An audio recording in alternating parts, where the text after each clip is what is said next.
Hey friends, I'm here with Dr. Will Cole today, and we are talking all about functional medicine, how to be proactive with your health, the gut, the brain, inflammation.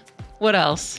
We're going to get deep here. We're going to get really granular with all the science nerdy stuff. I'm excited. I'm excited too. It's a great conversation. Don't forget to hit subscribe. Hello, everybody. Welcome to Better Together. When you know better, you get better. That's our goal here every single day. It's our mission to get better in all areas of life, especially health and wellness. And today we're going to get better indefinitely health and wellness with our guest. I'll start with the quote of the day that comes from our guest. Sometimes wellness looks like letting go of what's hurting us, even if it's hurting us to let go. Ooh. Isn't that good? I like that. Well, Kelsey liked two, so we have two quotes of the day, friends. I like when you do this. Don't do it all the time, so it stays special, though.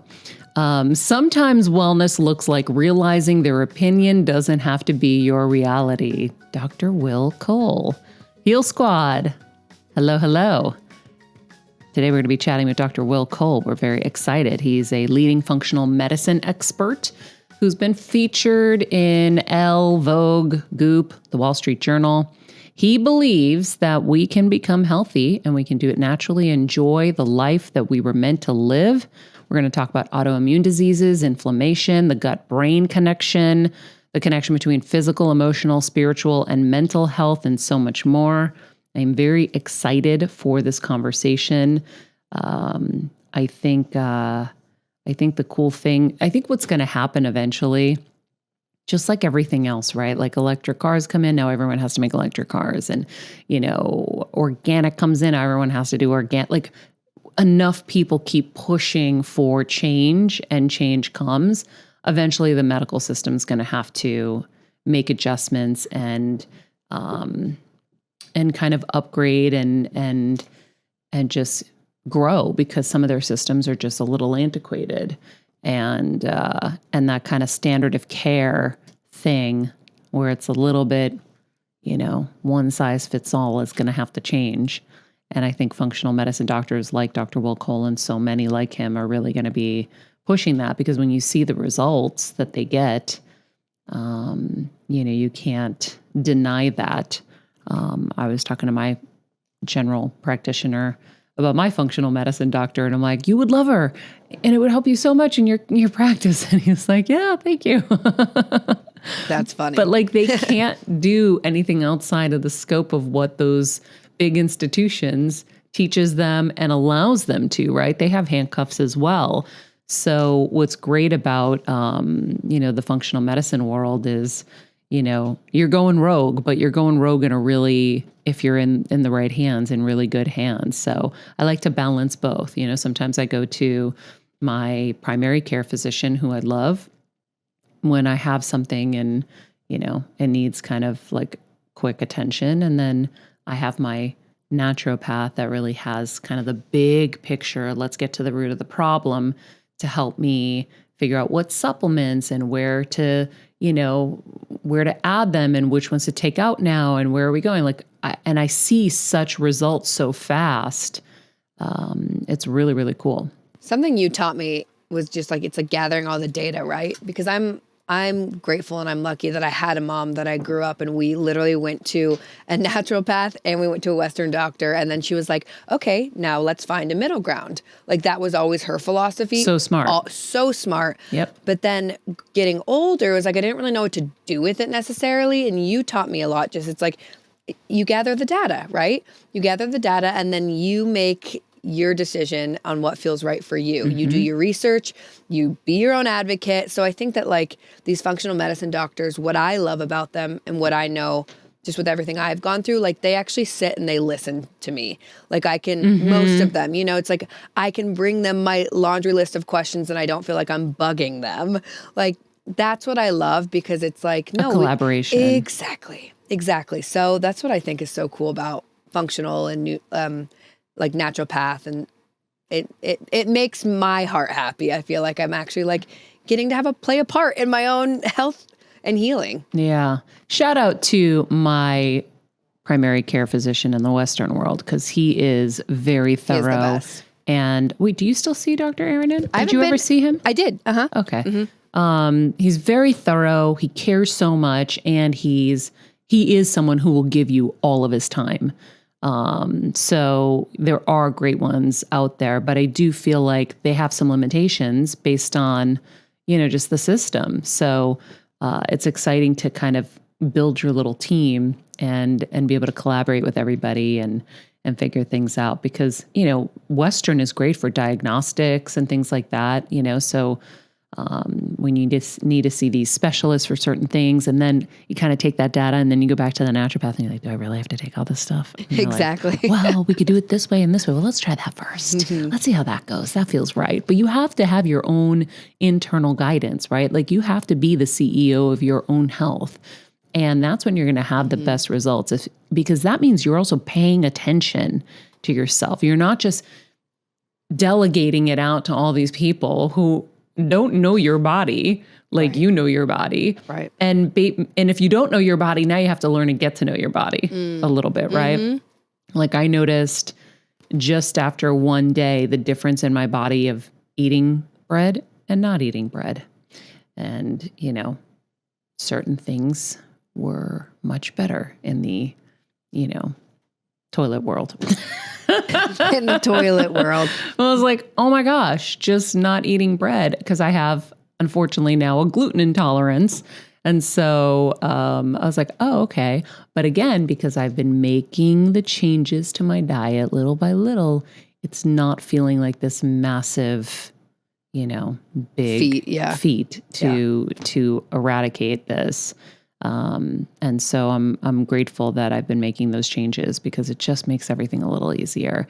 And the truth is, even if no matter how much you have to eliminate, you're going to be your healthiest self, and the body is meant to heal. So if you get into these kind of, moments where you feel like I have to just eat air, I can't eat anything anymore. The truth is, you're really left with like the simplest of things, whether it's like fish and vegetables and just simple, clean things that are good for you. So I'm eating healthier than I ever have. And I was pretty healthy before, but I definitely had fun too. I was an 80-20 girl. Me too. So, but I think too that like the cool thing that I love, and I've learned through like my journey, my mom, again, shout out Deb, like she's such a good chef. I always thought that I couldn't, I'm like, oh, I have to eat so clean, and it's like I can't have fun. You can still have fun with those things. Like she would make certain sauces, or even just like lather it in olive oil. I mean, it's there are ways to make these things good and fun. And again, it also is that mind shift, right? It's like you're not losing out. You're actually really winning. It's funny. I just had a flashback to when my mom and dad were in the hospital with COVID and we were living in that empty house together. And you made me a grilled almond butter sandwich, and she used olive oil to grill the bread. And guys, it tasted just like it would have if it had butter on it. It was so good. So now I always grill my bread with almond butter. Well, now I don't eat bread anymore, but that's what I did thereafter. And I really, really loved it. But yeah, it's hard though if you've never been exposed to healthy food, or you've never been exposed to cooking for yourself, and you've had a whole different lifestyle. That's where it really is challenging. I mean, it's really, really painful. Really hard, yeah. But, I think you also have to surround yourself with the type of people you want to be like. So even just the other day when I went to that event, I was like, oh my gosh, everybody I'd talked to was like, because I'd say, oh, does this product have sugar in it? And they're like, no sugar. We don't do any sugar. And I'm like, oh, there are people out there who just willingly just chose to quit sugar. I'm not around those kind of people all the time. So I look like, this, strange, green giant or something. And so you have to find the people that are going to inspire you to be better. And that's in every area of life. You want to hang out with people better than you, right? You want to play tennis with people who are better than you, because they're going to help bring up your game. So bring up your game and change the people that you're spending time with, because otherwise you stay where you are. So you got to elevate. It's so true. And it's so funny you said this, because I was thinking, I'm like, when you and I travel now, it's only going to be easier because we eat the same. And like food is such a hard thing. I feel like when you travel with someone, like getting on the same page of, diet and whatnot, but like now it's just one more thing that we're taking on the world together. I know. I love it. And Kevin too. Mm-hmm. I mean, when I would watch Kevin order like multiple pizzas, even if I have great willpower, but I'd look at it and I'm like, all right, I have to have one slice. And I'd have a slice. Not that was bad, but I didn't want it. And I wasn't going to do it if he didn't do it. So it is hard when you have somebody in your life that, you're spending all your time with, and you're not going to divorce your husband to elevate. But you know what I'm saying? Absolutely. You know what I'm saying? It's like you really want to try to surround yourself with the people that are going to inspire you to be better. And then, you can, gain your strength with them. So when you're around people who already have cut sugar, it's like, oh, well, that's exciting. Like those are people that are going to help me on my journey to do that. Anyhow, this is all just crazy talk, friends. I'm just kidding. Let's take a quick break. When we come back, Dr. Will Cole, leading functional medicine expert, consults with people around the world. He's started one of the first functional medicine telehealth centers in the world. He was named one of the top 50 functional and integrative doctors in the nation. Cole specializes in clinically investigating underlying factors of chronic disease and customizing a functional medicine approach for thyroid issues, autoimmune conditions, hormonal imbalances, digestive disorders, and brain problems. Let's take a quick break. And when we come back, we'll chat with Dr. Will Cole. So excited to have you here today. Thank you for coming. Thanks for having me. So before we get into kind of all the gut, brain stuff and all the things we want to talk about, the autoimmune diseases and stuff, I really want to get a snapshot of where standard care may need improvement. I could say where they're going wrong, but I decided to switch it up and be a little bit more positive with it. Yeah. So where is standard care needing improvement? And do you see a time where what you're doing is going to become more normal? I have hope. I've been in functional medicine for the past 12 years. And I started one of the first functional medicine telehealth centers in the world over 12 years ago at this point. A lot has changed in just these 12 years, where 12 years ago, what I was saying was more considered radical or strange, or people didn't understand it. Now the Cleveland Clinic has a functional medicine center, and so I feel like, all right, if mainstream institutions like that, brilliant institutions like that, can adopt something in functional medicine, not because it's based on woo-woo, but because there's solid evidence, that's why they're throwing millions of dollars into it, because the data speaks for itself, the outcome speaks for itself. So I see that and many other instances where I hear from mainstream doctors, they'll tell my patients, because their PCP or their endocrinologist will say, whatever you're doing, keep on doing it. They don't necessarily understand it, but the data speaks for itself. When you see inflammation levels improve, when you see the person, as the doctor, the patient that you care for, right, actually improve, who could be against that? So I have a lot of hope. Where conventional medicine goes wrong, or how could it be improved upon? Number one is, and maybe it's best answered here to really go over the differences between what I do and conventional medicine, because I really feel like functional medicine is the future for people, but it's here and now as well. First thing is we interpret labs using a thinner reference range. So anybody that's watching this, listening to this will know, when I get my labs, there's my number, and then there's this reference range. We get that reference range from a statistical bell curve average of people who go to labs. People that go to labs, sadly, they're going through stuff. So there's a lot of people. There's a ocean specifically of women that know intuitively something's off here. My brain fog, my fatigue, my weight loss resistance, my digestive problem, my anxiety, my depression. It's not right. And they go to the doctor, they run the basic labs, and the doctor says, more or less, for the most part, the labs look good. You're just depressed. Here's an antidepressant. You're just a new mom. You're just getting older. All these well-intentioned reasons, but as to how you could be having these symptoms despite these quote-unquote normal labs. Just because something's common doesn't necessarily mean it's normal. And comparing yourself to people that are going through stuff is no way for you to find out how how you can feel your best. So we're looking at optimal, not average in functional medicine. I think that's something that conventional medicine could do better with. So how does that look differently? Because if the normal range for, A1C levels is this, are you skewing it lower or higher or thyroid, whatever it is? It's typically, there's exceptions to this, but it's typically a tighter interval of numbers within that larger reference range. So for example, TSH is a great example, the thyroid stimulating hormone, looking at the basic thyroid biomarker. The optimal range, and this is what the Cleveland Clinic's Functional Medicine Center uses, that's what we all use, that's been trained by the Institute for Functional Medicine. It is about 0.45 to 2. The reference range in the lab is about 0.45 to 4.5. So there's about 2 numbers there from 2.5 to 4.5 where you're going to be said, it looks a little sluggish, you're fine here. And then the second thing, I think, to piggyback on the first of just interpreting labs, looking at the spectrum between health and health problems, because by the time somebody's diagnosed, researchers, and this is any chronic or autoimmune problem, researchers estimate it's about 4 to 10 years prior to that diagnosis when things were brewing on that inflammation spectrum. Yeah, they're starting to just creep up a little, and a little. And no one says anything. No one says anything. By the way, they don't say anything when it says, like, my thyroid level was like a 5.1 yesterday or something. I just got blood work and I'm like, what the frig just happened? Yeah.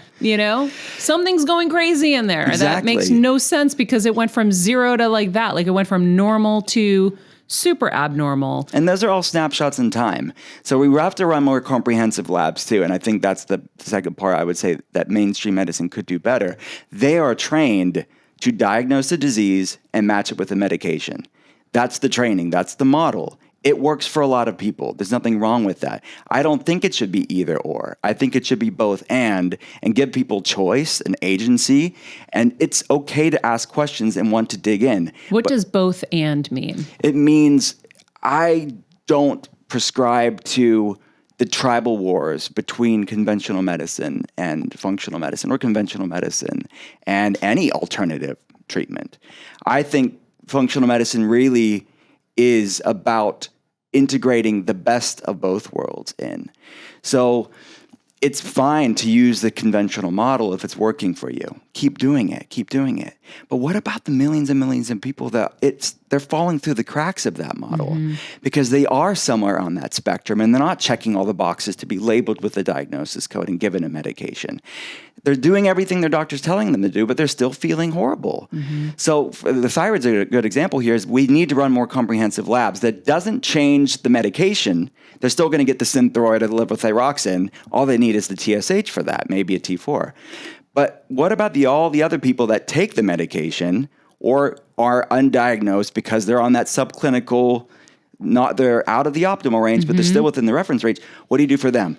So for thyroid, to use this as an example, we need to run way more labs to give them the answer. Yeah. Because they aren't just depressed, quote unquote. Why? These are check engine lights. They're not just going through fatigue. Why are they going through fatigue? These are check engine lights. What's underneath the hood? And that's where we can run more data points to find out why they feel the way that they do. Yeah. That was funny because that's what my functional medicine doctor said instantly. She's like, we need to run more tests. They run like one standard test. They don't do all the others. And there's so many important markers, I guess, for, thyroid. But the other thing that I find that's, challenging is for example, I had an endoscopy and they found some abnormalities, and when you Google them, they are really not great. But they're like, oh, looks pretty good. There's some stuff. We'll just check it again in 2 years. And I'm like, okay, but in 2 years, it might become cancer. So what can I do to prevent me getting cancer? And they don't really have an answer. Yeah. And I think that when I turn to my functional medicine doctor, there are ways to prevent it, whether it's let's be better to the stomach lining. Let's see what, there is always something you guys have up your sleeve. Yeah. And I remember even when I went to my naturopath for the first time, I said, I went in and I got just a few different supplements, and within 2 weeks I retested and my blood work had completely shifted and gotten all greens. I was like, oh my God, this works so fast. She's like, your body's way more responsive than I thought it would be. But that's the difference, when you get somebody that's going to look at kind of just all the things that need help and figure out how to optimize, but also kind of why it's maybe happening, right? Exactly. Yeah, the phrase that we use in functional medicine is upstream. Like, what's the root of why you have the problem in the first place? And these things don't happen in a vacuum. We want to actually look at the context and understand it. And it's instead of being so reactionary, let's be proactive. Yes. And if things are really bad, okay, we want to be there for you too. But we really want to empower people no matter where you're at on that continuum. Let's empower people to have agency over their health. And, like you said, the data speaks for itself. When your labs improve, you'd have to be pretty freaking nefarious to be against somebody getting healthy and their markers on their labs improving. So to me, when people ask me, well, what do you say for the doctor? What do you say for the family member or the friend that doesn't get it? They call functional medicine woo-woo, or they call it quackery. Well, the data speaks for itself. Let's see the labs improve. And that's all my patients really need to show their doctor or their family and friends is that my health's improving here. So what are you against now? Yeah. Well, and I think with shoot, I just lost my train of thought, but it was something with the Western world. I think the way you described the Western world was great because it's really like it's diagnostic, right? And then it's medication. But if you have something and you don't figure out what the root cause of it is, you could be taking the medication to fix that, but then something else is still going to go down, right? Well, yeah. I mean, ultimately, and this is a nuanced position too, I think, that we have in functional medicine is anti-medication. I mean, we just want to ask the question, what is your most effective option that causes you the least amount of side effects? For some people, medications are going to fit that criteria. They need to be on it. There's life-saving medications. But there's a lot of people that's the only option they're given. And yet there's a lot more effective options that causes them a lot less side effects, most of the time, no side effects. So that's where I want to go is like, let's be pragmatic about this. Let's be the most effective. Let's get the most granular. And ultimately, nobody is ultimately sick from a medication deficiency. You're not going to statin your way into health. Like, I have a statin deficiency and I'm going to fix it. No, there's a reason why the cholesterol is off. Yeah. It's probably inflammation and liver dysfunction, metabolic inflexibility, insulin resistance. Okay, let's fix that. Let's fix that metabolic inflexibility. Let's get that blood sugar balance. Let's improve that liver health. Let's lower inflammation levels. Then the cholesterol will normalize instead of suppressing it artificially with whatever we're talking about. Yeah, because if you're suppressing it with a statin, and those insulin resistance things kept happening and all these other things kept happening, wouldn't you see a world in which that person could then be diagnosed with diabetes and other things, even if they are on the statin and you're trying to control the cholesterol, but the root of the issue is still the issue and it's going to still wreak havoc in its ways, right? Yeah, and this is a great example. I mean, statin drugs have been shown in the research to increase risk of diabetes.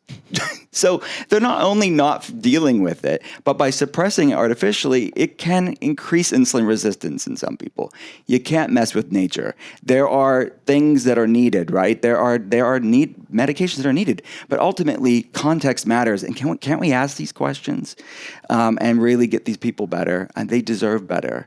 And I think we should be in a time where we should have the intellectual flexibility to be able to look at these things and not be so tribal and have such a God complex and have so much of a need to medically gaslight people.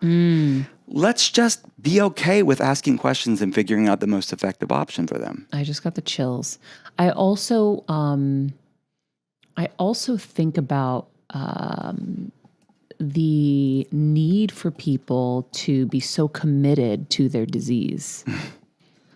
Right? Yeah. I'd love to talk about that because I see so many people who just believe in the diagnosis and the limitations of the diagnosis and allow that to be their future, when if they actually could look at it through a different lens and say, well, how could we even try to heal this? Like, why not try? Why not have hope and possibility? Why not have your mind be in possibility? I don't know. I don't hear often people healing their brain tumors, but, with their mind or through meditation or whatever, but that's what I'm trying to do right now. And I know I'm going to be successful. I know. I absolutely know. In fact, I feel like it's already melted, and that's why all of these things are going crazy in my blood, because out of nowhere, everything's going crazy, unless it has to do with COVID, which I think is getting a lot of people sick afterwards, but that's a different story. I was like, if all my hormones and my thyroid are just exploding, maybe what I've done has actually worked, and the meningioma is hormonal, and then that just has to get out of the system. That's my theory. I love it. Well, I think you're right. I mean, people should be able to, I think, and that's why I think meeting somebody where they're at, because you're right, the identification with your disease is a real thing for some people. And they don't have the vessel to hear something different. Okay, well, I can't care more about your health than you do. You need to just love them where they're at and be okay with it. And that's why I don't try to preach to people that are like, just don't have ears to hear.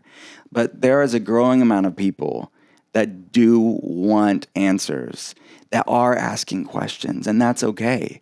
So that's where I'm coming from. Like, I'm so excited to see the amazing group of people, like the millions of people that are waking up around the world that are just looking for options and choice. And it shouldn't be a threat to conventional medicine. To me, again, look, the Cleveland Clinic has a functional medicine center. Let's realize it can be both and. It doesn't, like, that's so old and antiquated and archaic to feel like it's us versus them. I don't think it serves people. I don't think it serves people at all. I think it's a collaboration. I think health should always be a collaboration. And I agree with you. But I do also believe that, you have to have your mind in possibility for anything in life, but especially for your health. And if my mind was an impossibility with my mom's glioblastoma disease, I don't think we would have gotten as much time. And we got 5 years, which is like a miracle.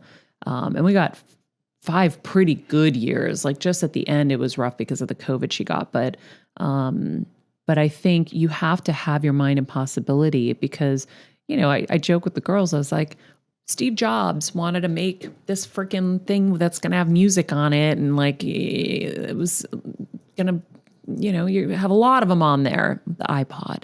And then he's like, oh, we're going to have a phone. It's going to have all this. And people are like, who is this psycho? Who's this crazy person? Right? We want to put people on the moon. What? There's always outcry when someone's trying to do something different. Right? But if people didn't pioneer these new paths and try, whether it's trying to cure, why are we so...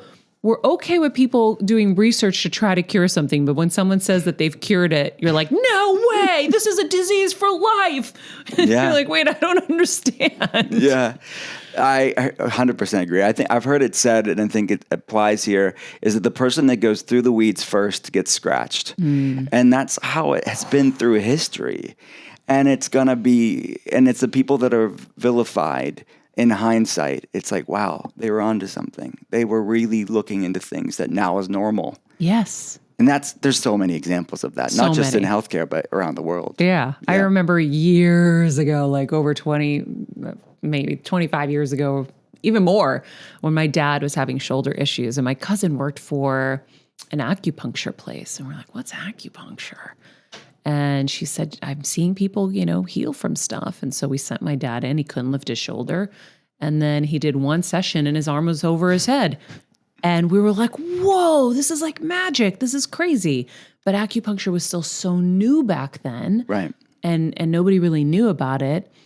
And now acupuncture, everybody goes to acupuncture. Right. And there's a lot of amazing data. Your dad didn't need the randomized controlled trial. He just saw for his life that it improved him. That's it. That's all you need.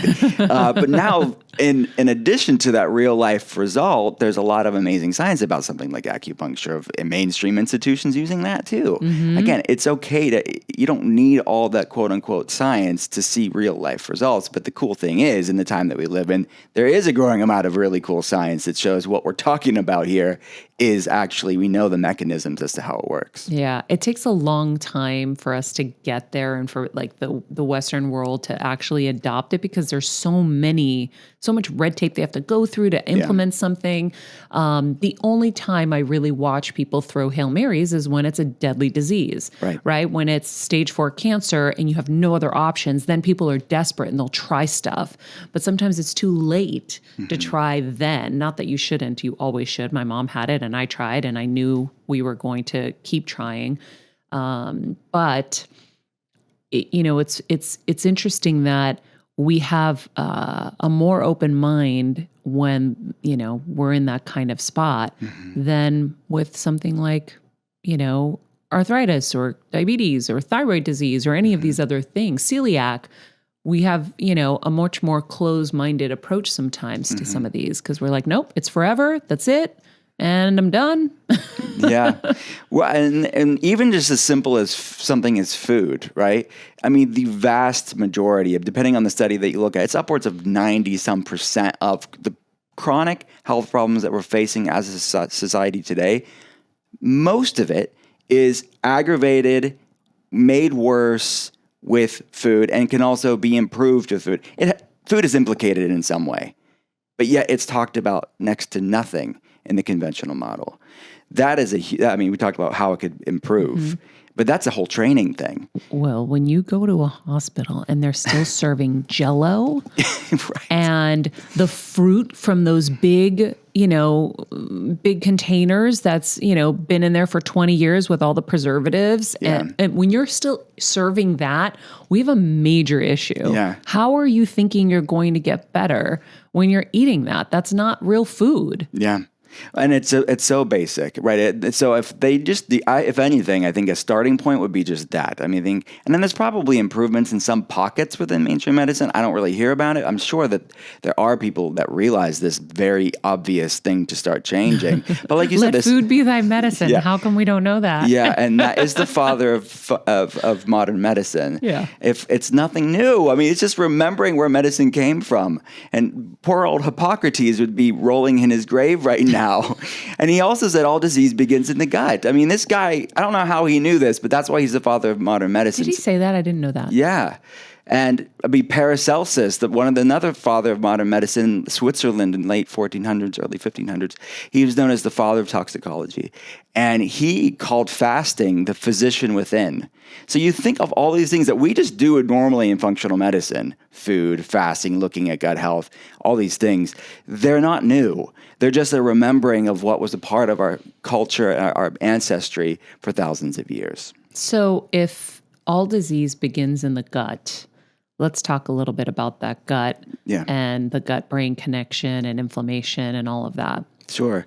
So our gut and brain are formed from the same fetal tissue. So when babies are growing in their mom's womb, they're growing from that same fetal tissue, and they are inextricably, beautifully linked for the rest of our lives through what's known in the research as the gut-brain axis, the connection between the gut and the brain. So we look at vagal tone, the vagus nerve. It's translated as the wanderer. It's this longest nerve in the body, and it connects the gut and the brain. And if you think about it, the intestines kind of even resemble the brain. The 95% of serotonin, our happy neurotransmitter, is made in the gut, stored in the gut.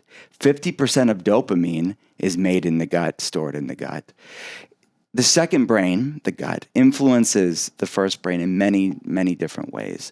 So a lot of my patients that are going through fatigue, brain fog, depression, anxiety, we have to look at the implications that how is the gut and the gut microbiome influencing their brain health. And a major part of my job for my patients that have those issues is really empowering them to realize that mental health isn't separate from physical health. Mental health is physical health.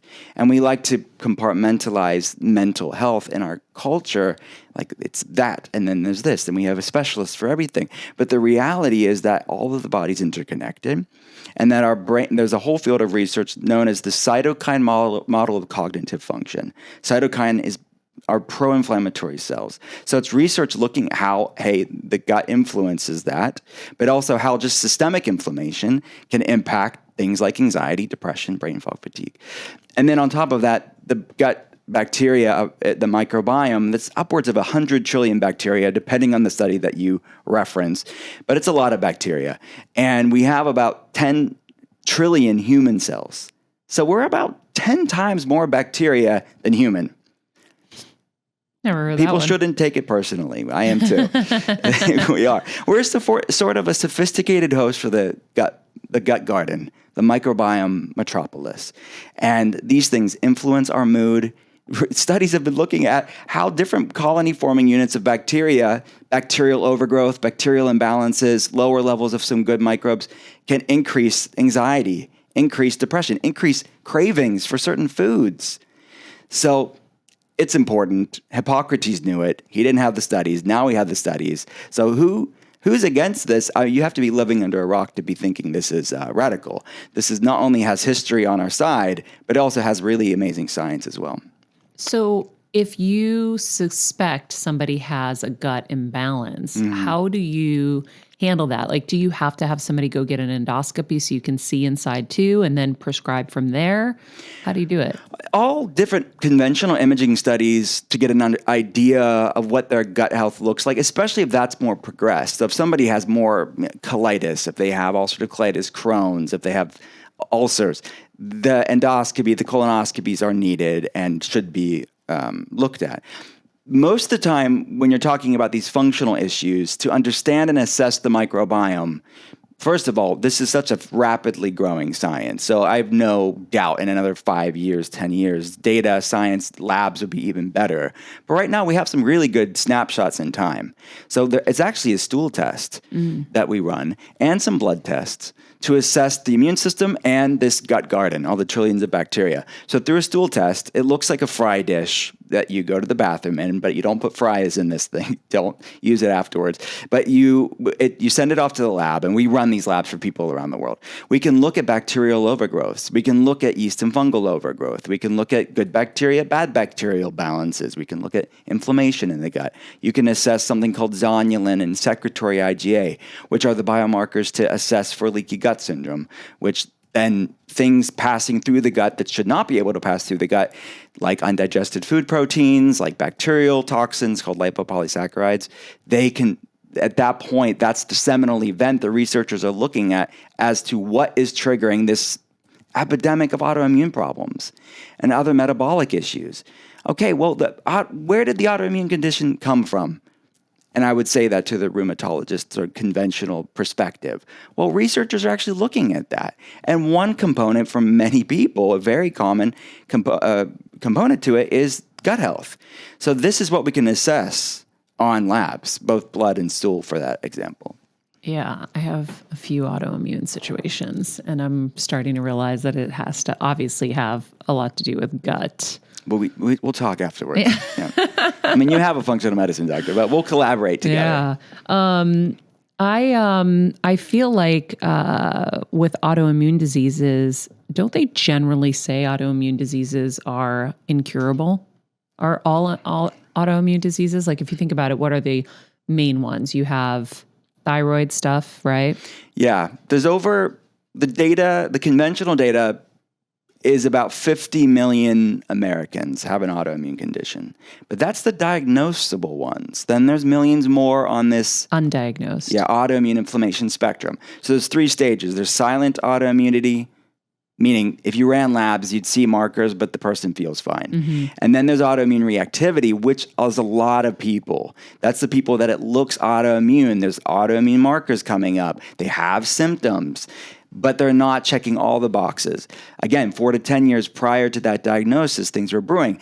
Some data, it's just staggering to me still. You have to have 70 to 90% destruction of whatever you're talking about, whether it's the myelin sheath in the brain for MS, whether it's the villi in the gut for celiac disease, whether that's the adrenal glands for Addison's disease.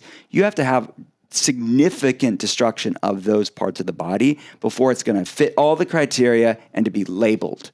Wow. And then it's too late. I mean, well, it's not too late, but it can be too late for some people, certainly. But for some people, it's okay, where are the check engine lights before that happens? Yeah. And even if you are diagnosed, I want to encourage people to say, no matter how we can move the needle in a positive direction, whether that is remission or whether that's 50% better, let's see what the body can do. Mm-hmm. So it's better than just staying there and getting worse. Yes. So to me, yes, to say remission or these terms that are used when you talk about autoimmunity, yes, radical remission is possible for many people. And that should not be radical. There's many studies looking at that. Even radical remission, just random remission. Yeah. Where there's no explanation for it. I read a guy online had type 1 diabetes. Yeah. And had a radical remission. And the doctor, let me get the chills all the way down my body. He was a runner, I guess. So they were like, they attributed it to maybe something with that, but out of nowhere, his diabetes went away. Yeah. And the doctors all studied him. And so, we've had somebody on before who's in remission for celiac. I know a lot of people don't like to hear that, but I actually now met another woman who healed her celiac through Dr. Joe's meditations, who I'm going to have on the show. Mm-hmm. She had it for 16 years. Mm-hmm. And then she knew in a meditation that she was healed, she said. And she went and started eating. And I was like, do you have blood work? Because now people want to see blood work. Mm-hmm. And she's like, I do. I was like, okay, cool. I got to show the proof if I'm going to have you on now. But I believe that everything can be reversed. It doesn't mean everyone's going to have that opportunity. Mm-hmm. But why not try? Right. And I've never met somebody, obviously the goal for many of my patients is to get it as low in severity and frequency as possible. But I've never met somebody who is disappointed with having a better quality of life, with having less severity and frequency of flare-ups. Mm-hmm. It's a positive thing. So I just am saying, let's just see what the body can do. Mm-hmm. Let's give it the time that it needs and see what the outcome is. Everybody's moving in the right direction. All right, that's a great thing. It's a great success right there. Some people are able to put it in remission. Some people aren't, but because there's enough destruction done where they can't fully do it. Mm-hmm. But they're still reclaiming their health. They're still living a long, healthy life. So that's my perspective on this. And that, again, should not be radicalized, especially if somebody's sharing their story. Yeah. I mean, come on. This is what their experience is. Yeah. Well, you always need that one to be the new marker, like that goalpost for you. Yeah. Right? So what have you seen in your clinic that's surprised you results-wise? I mean, I have been doing this for a long time now. It is a story that comes to mind, and we put a lot of these on drwillcole.com because they just tell us, and then I'm like, hey, would you mind sharing that with people? Because I think it's sharing stories is healing. That's why everyone does it. Yeah. Exactly. So it's like even just hearing stories that are positive like that can actually change your biochemistry. So it is really powerful. And but when someone asks me that question, what it comes to mind is earlier in my career, I think, because earlier in your career, things just are core memories, I think. And there was this lady that she had an autoimmune condition. She was in her 90s. And I think this is a good example too, because as we age, they're typically in our culture counted out, right? They are. Mm-hmm. You're just getting older, right? And she was in a wheelchair. Her husband of the 70-some years was wheeling her in. And she could barely talk. She was very brain fog, fatigued, just stared at you. Mm-hmm. And she had different autoimmune conditions, and we ran labs and we looked, and we coordinated with her conventional doctor because, to be honest with you, in this case, she was over-medicated quite a bit. Her cholesterol was very low. She was on all these statin drugs, and her brain is mostly fat. The brain is mostly fat. 25% of all our body's cholesterol is in the brain. This wasn't the only thing she had going on. It was a confluence of factors. But one of it is her cholesterol was so low, it was starving her brain. Wow. And she was just of the generation where if a guy with a white coat said it, she was going to do it. Yeah. Right? I mean, that's our parents and grandparents. That's the generation. And even so many people within our generation still. Oh my God. Yeah. Yes. Yeah. That's why I have this show. Yeah. Every day is like, let me sound the alarm and get people to focus on their health, take it into as high a consideration as they can, and let them know that they are in charge. You have to be the CEO of your health. Yes. And gather the data from everybody and make the best decision you can with all of the information. Absolutely. So we ran labs, we coordinated with the doctor to get her off some of these medications or at least decrease the doses of them. And we integrated functional medicine in her life. We implemented food protocols. We implemented natural medicine protocols. We implemented different biohacking, what I'd call advanced protocols to deal with it. She had mold toxicity as well. Mycotoxins, especially for people with autoimmunity and have different, what are called HLA gene variants, a human leukocyte antigen, and she had different methylation SNPs. She basically genetically was more sensitive to biotoxins. So mold, mycotoxins, Lyme co-infections, different things like this. She had very high levels of toxic mold in her body as well. So we cleared the mold out. We got her gut healthier. We lowered inflammation levels. Her doctor was able to reduce even more medications when that happened because healthy people don't need all the medications. Again, it's not up for debate. The biomarkers are improving, and it's like, okay, you're over-medicated at this point because you're getting so healthy. This lady that was in a wheelchair that couldn't talk was now walking with a walker, and she was sharp as a nail. Aww. And what she said, this is why I think of her all the time. She said, when I first met you, I was planning my funeral. Now I'm planning vacations with my family. And then I think of how many people... That makes me want to cry. Can you imagine a 90-year-old woman? That's so cute. It is so sweet. Then I think of how many moms and dads and grandparents that just doing their best. They're just going about their day and they're trusting people. And I think we need to do better. We need to do better for each other. Because we're all, it's so cliche, we're all in this life together. We're better together. Yeah, exactly. Right. We need to realize that life is so short, even for the longest living of us. How can we live the best round here? Yeah, I love that. Oh, I love that for her. That's so sweet. Sweet Blanche. I don't know where Blanche is at. A lot of people think, I love old people so much. Kelsey and I share that.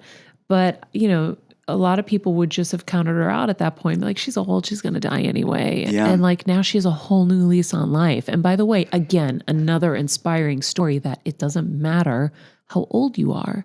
You can still heal and you can still have quality of life. It's about quality, right? Exactly. And it's quality and quantity. You look at the majority of people in the world, the statistics are the vast majority of people are insulin resistant. They are somewhere on that insulin resistant spectrum, whether it's type 2 diabetes, trouble losing weight, hangriness, insatiable cravings. Research estimates you'll take 4 to 7 years off of your life. So yes, it's quality of life when you have increased energy and you feel amazing and you're comfortable in your skin.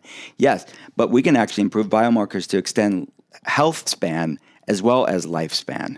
And I think all of these factors need to be taken into consideration. Can you talk about insulin resistance? What does that exactly mean? Because we're starting to hear that term a lot, and I want to make sure people understand. Sure. So insulin is a hormone that our pancreas produces, and it's meant to regulate blood sugar. So you need insulin to get on the cell, any cell of our body, mainly the liver, to allow glucose in the cell to create ATP, or our cellular energy. So the majority of people today are insulin resistant, meaning their body, the receptor sites on that cell. So I think of them as baseball mitts on the cell. They're meant to catch that hormone, in this case, insulin. The baseball mitts are not doing their job. They are torn up, arthritic baseball mitts. That's the receptor site. So we're not able to, it's a hormonal signaling problem. So actually the vast majority of people have an excess of insulin, which is a fat storing hormone. It also accelerates aging. It also impacts, oxidation and all these problems that feed disease. You basically exponentially increase your risk of all diseases when you are insulin resistant. So it's sort of a fundamental thing that we need to, it'll improve anybody's life by improving their insulin sensitivity, meaning getting glucose in the cell. So that's what insulin resistance is. The problem is why that is. It's not genetics. Genetics haven't changed in 10,000 years. What's changed is epigenetics. It's our life. It's what they call an epigenetic genetic mismatch. And this applies to autoimmunity and all health problems. But we are living in a brave new world in many ways, that we're eating foods that humans have never eaten. We're exposed to things environmentally that humans have never been exposed to. And it's this perfect storm of epigenetic modulators, just stressors, that are awakening these predispositions that have been lying dormant for 10,000 years, but are being triggered like never before because of this evolutionary mismatch.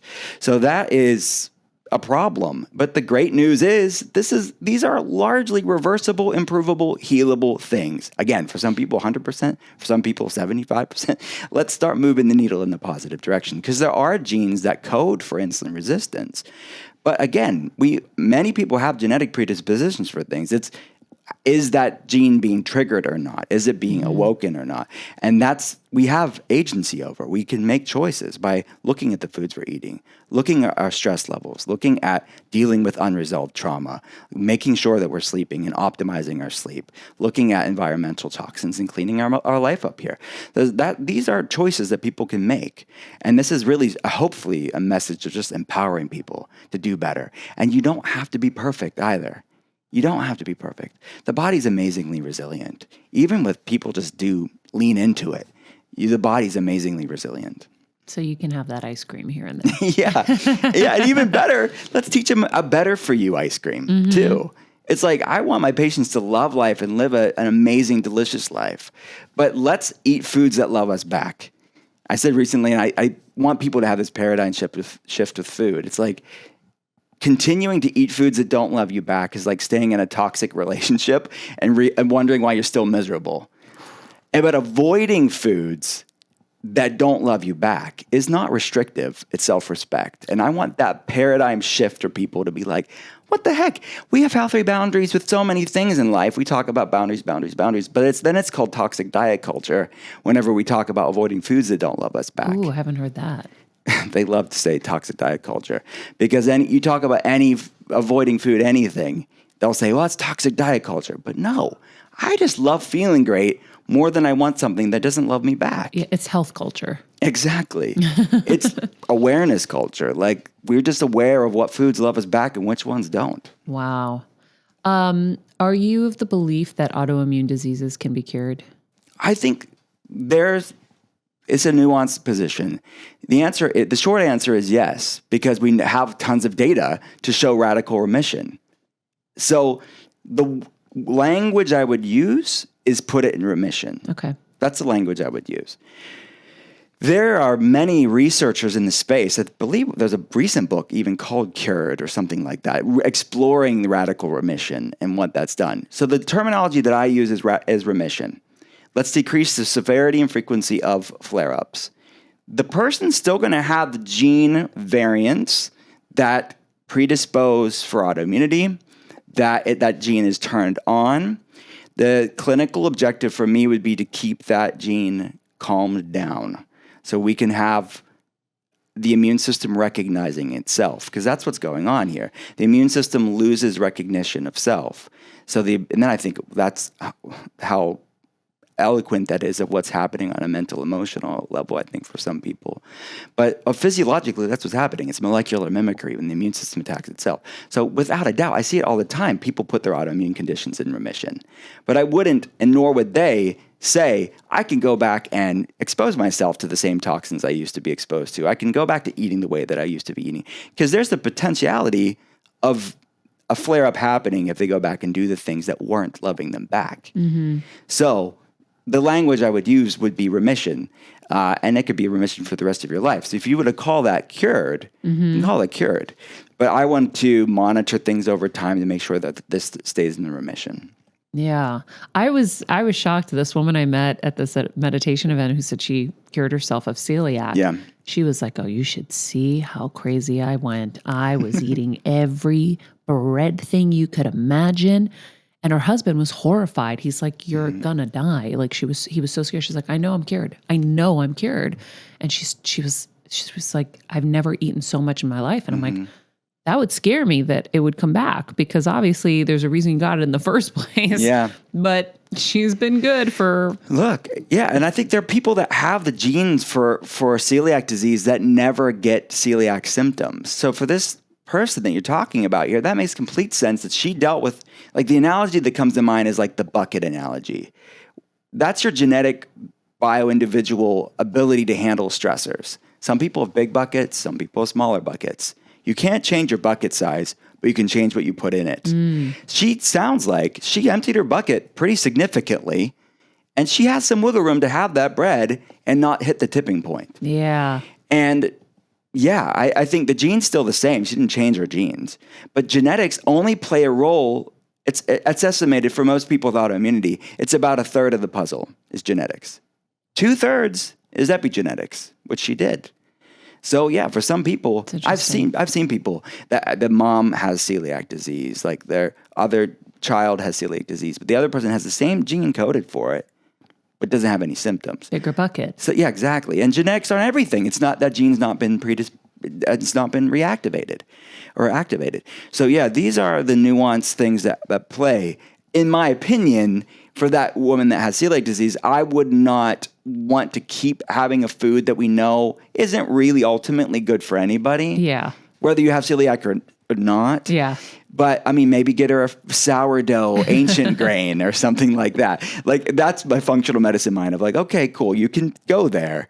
But like, let's not try to like tip the bucket over just playing with fire. So it is true if you're gluten intolerant that sourdough is a better choice. Yeah, you can do sourdough wheat, or you can do gluten-free sourdough It's an too. actual thing called sourdough wheat. Or like sourdough, like regular sourdough bread made with wheat. Ah. So that reason being is because the fermentation breaks down some of those lectins, the gluten protein, and these type of things. It makes it more digestible for anybody. Oh, that's good to know. Yeah, but you can do gluten-free. There's an amazing, I think it's called Seriously Bread, something like this.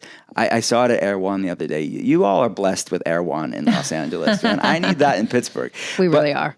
So it's sourdough wheat bread at Erewhon. Well, this is gluten. Kelsey, go get it for us. I have it. Is it good? Yes. The Seriously is gluten-free sourdough bread. To me, it's even better. There's so many gluten-free and grain-free options out there. You don't even need to have the gluten. Oh, I didn't even think of that. Well, this is like a whole new thing for me. So I'm like having to. I got you. Okay, I'm going to try that. I have so many thousands of questions and we don't have a lot of time. But I do want to ask, I want to make sure we got to everything we promised everybody. Did I get to everything, Kelsey?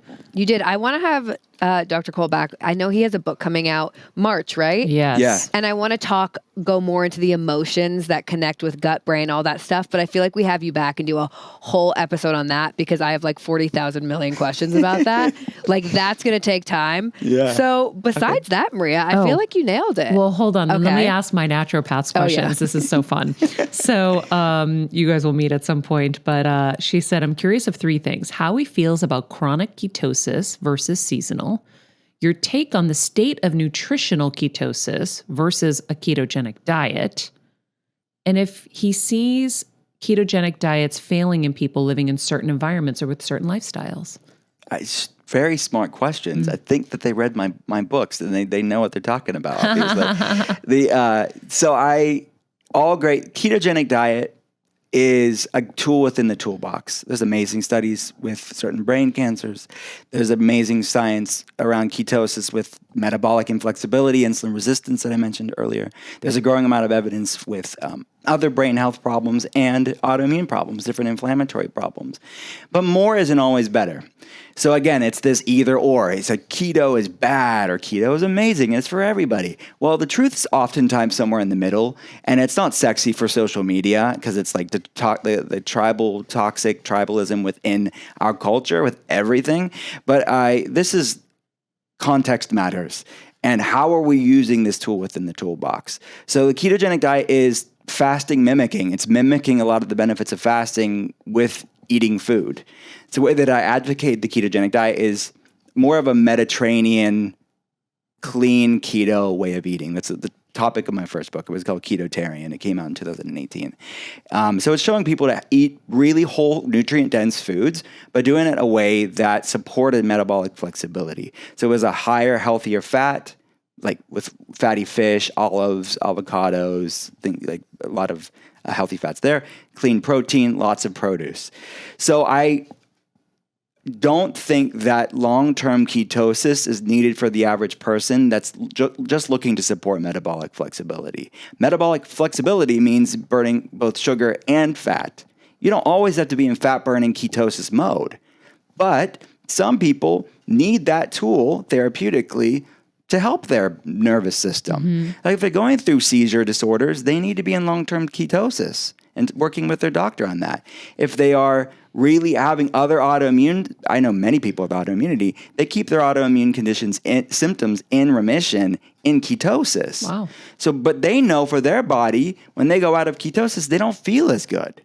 So those people need that tool within their toolbox more than the average lifestyle tool that's just saying, okay, I'll do it periodically, I'll do it cyclically, or like your doctor asks seasonally, which I talked about in Intuitive Fasting, which is my newest book at this point, and Ketotarian, where you don't always have to do it. You don't always have to do that, be in ketosis, because our ancestors, depending on where we came from, were able to, maybe in the winter months, there was less seasonal fruit and starchy tubers. So they'd be in more ketosis during the winter, and then they'd have the fresh fruit and the tubers, the sweet potatoes, the yams, these type of things in the summertime.